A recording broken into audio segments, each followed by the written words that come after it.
નમસ્કાર. માઇક્રોસોફ્ટ વર્ડના આ વિશ્લેષણમાં આપનું સ્વાગત છે. આજે આપણે વર્ડની કેટલીક એવી છુપી શક્તિઓને ઉજાગર કરવા જઈ રહ્યા છીએ જે કદાચ રોજિંદા વપરાશમાં ધ્યાનમાં નથી આવતી. ચાલો જોઈએ કે આ પાવરફુલ ટૂલ્સ કયા છે અને તે કેવી રીતે આપણું કામ એકદમ સરળ બનાવી શકે છે. એક સવાલ: શું આપણે ખરેખર વર્ડનો પૂરેપૂરો ફાયદો ઉઠાવીએ છીએ? મોટાભાગના લોકો તો બસ ટાઈપિંગ અને થોડું ઘણું ફોર્મેટિંગ જ કરે છે, પણ વર્ડમાં આનાથી ઘણું વધારે છે. એવી વસ્તુઓ જે આપણો કિંમતી સમય બચાવી શકે છે. જરા વિચારો, એક સાથે સેંકડો લોકોને કોઈ પર્સનલ ઇન્વિટેશન કે લેટર મોકલવો છે. હવે એક કરીને નામ અને સરનામું બદલવા બેસીએ તો કેટલો કંટાળો આવે નહીં? બસ આ જ સમસ્યાનો ઉકેલ છે મેલિંગ્સ ટેબ. એ આખી પ્રક્રિયાને એકદમ સરળ બનાવી દે છે. તો ચાલો એક પ્રો ટિપથી શરૂઆત કરીએ. કીબોર્ડ પર ખાલી ઓલ્ટ અને એમ દબાવો અને સીધા જ મેલિંગ્સ મેનુમાં પહોંચી જશો. આ શોર્ટકટ યાદ રાખવો ને, એ પાવર યુઝર બનવા તરફનું પહેલું પગલું છે. તો આનો જે મેઇન હીરો છે ને, એ છે મેલ મર્જ.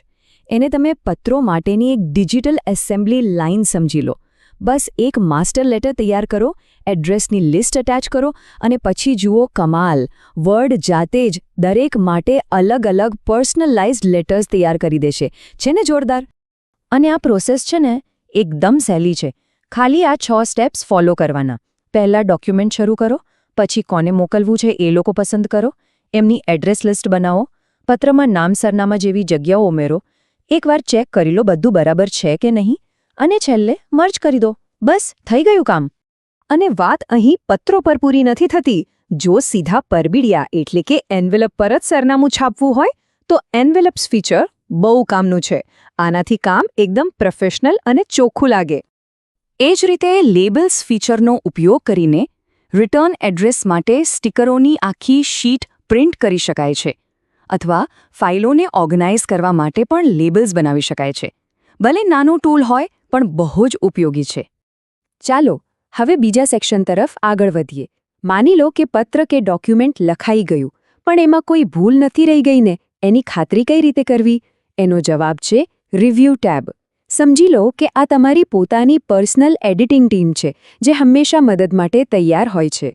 અને હા, આના માટે પણ શોર્ટકટ છે જ.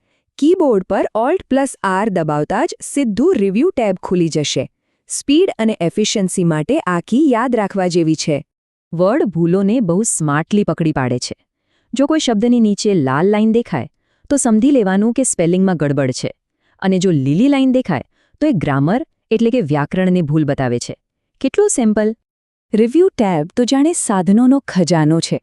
અહીં જોડની વ્યાકરણ સુધારી શકાય, નવા શબ્દો શોધી શકાય, ડોક્યુમેન્ટ કેટલો લાંબો છે એ જાણી શકાય, અને હા, જો કોઈ ટીમ સાથે કામ કરતા હો તો કોમેન્ટ્સ અને ટ્રેકિંગ જેવા પાવરફુલ ફીચર્સ પણ છે જ. અને હવે આપણા છેલ્લા સેક્શન પર આવીએ. જ્યારે કોઈ બહુ જ લાંબા કે જટિલ ડોક્યુમેન્ટ પર કામ કરવાનું હોય ત્યારે એને હેન્ડલ કરવું થોડું મુશ્કેલ બની જાય છે. વ્યૂ ટેબ આપણા વર્કસ્પેસ માટે એક કંટ્રોલ રૂમ જેવું કામ કરે છે, જે કામને જોવાની શ્રેષ્ઠ રીત પૂરી પાડે છે. આપણી શોર્ટકટની ત્રિપુટી અહીં પૂરી થાય છે. વ્યૂ ટેબ માટે યાદ રાખો Alt+W. આ 3 શોર્ટકટ્સ આપણને વર્ડના માસ્ટર બનવામાં ચોક્કસ મદદ કરશે. વ્યૂ ટેબનું સૌથી મોટું આકર્ષણ છે ઝૂમ. ડોક્યુમેન્ટને 10% સુધી ઝૂમ આઉટ કરી શકાય છે. આનાથી શું થાય? એક સાથે ઘણા બધા પેજનું લેઆઉટ જોઈ શકાય. બહુ સરસ ફીચર છે આ. અને જો કંઈક બારીકાઈથી જોવું હોય તો છેક 500% સુધી ઝૂમ ઇન પણ કરી શકાય છે.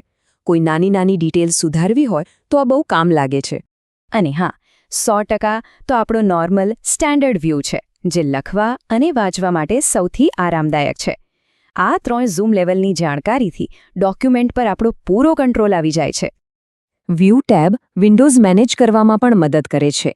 જેમ કે એક જ ડોક્યુમેન્ટની 2 વિન્ડો ખોલી શકાય, બધા ડોક્યુમેન્ટ્સને એકસાથે ગોઠવી શકાય, અથવા એક જ ડોક્યુમેન્ટના 2 ભાગ પાડીને કામ કરી શકાય.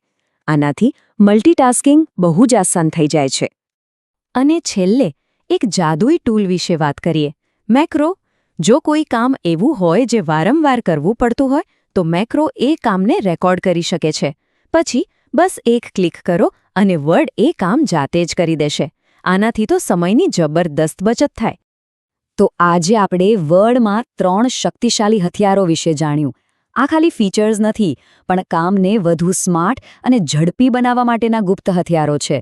ચાલો આપણે જે શીખ્યા એને ફટાફટ રિવાઇઝ કરી લઈએ. ચાલો આ 3 જાદુઈ શોર્ટકટ્સને ફરીથી યાદ કરી લઈએ. મેલિંગ્સ માટે Alt+M, રિવ્યૂ માટે Alt+R અને વ્યૂ માટે Alt+W. બસ આ 3 કમાન્ડ્સ વર્ડમાં કામ કરવાની રીત બદલી નાખશે. તો ચાલો આ ચર્ચાના અંતમાં એક સવાલ પર વિચાર કરીએ. આજે આપણે જે ટૂલ્સ જોયા એમાંથી કયું ટૂલ આપણા રોજિંદા કામમાં સૌથી વધુ સમય બચાવી શકશે? શું એ મેલ મર્જ હશે કે પછી ટ્રેકિંગ કે કદાચ મેક્રોઝ? આશા છે કે આ વિશ્લેષણ વર્ડને એક નવા દૃષ્ટિકોણથી જોવામાં મદદ કરશે.